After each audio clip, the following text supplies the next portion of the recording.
आणि बुलेटिनच्या सुरुवातीलाच कोल्हापूरच्या राजकारणामध्ये एक मोठी बातमी समोर येते।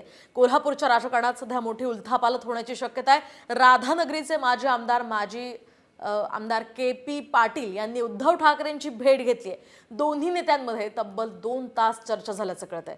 तर राधानगरीतून सध्या शिंदे गटाचे प्रकाश आंबेडकर हे विद्यमान आमदार आहेत, त्यामुळे आता या जागेवर ठाकरे गटानं दावा केलाय। तर काँग्रेस सुद्धा या जागेसाठी इच्छुक आहेत, त्यामुळे जागा वाटप निश्चित झाल्यानंतर पुन्हा भेटायला या असं ठाकरेंनी पाटलांना सांगितल्याचं कळतंय।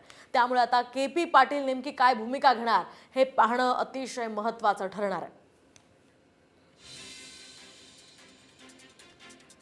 आणि बुलेटिनच्या सुरुवातीलाच कोल्हापूरच्या राजकारणामध्ये एक मोठी बातमी समोर येते।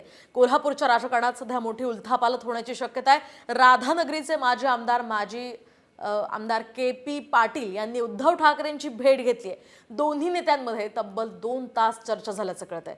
तर राधानगरीतून सध्या शिंदे गटाचे प्रकाश आंबेडकर हे विद्यमान आमदार आहेत, त्यामुळे आता या जागेवर ठाकरे गटानं दावा केलाय। तर काँग्रेस सुद्धा या जागेसाठी इच्छुक आहेत, त्यामुळे जागा वाटप निश्चित झाल्यानंतर पुन्हा भेटायला या असं ठाकरेंनी पाटलांना सांगितल्याचं कळतंय।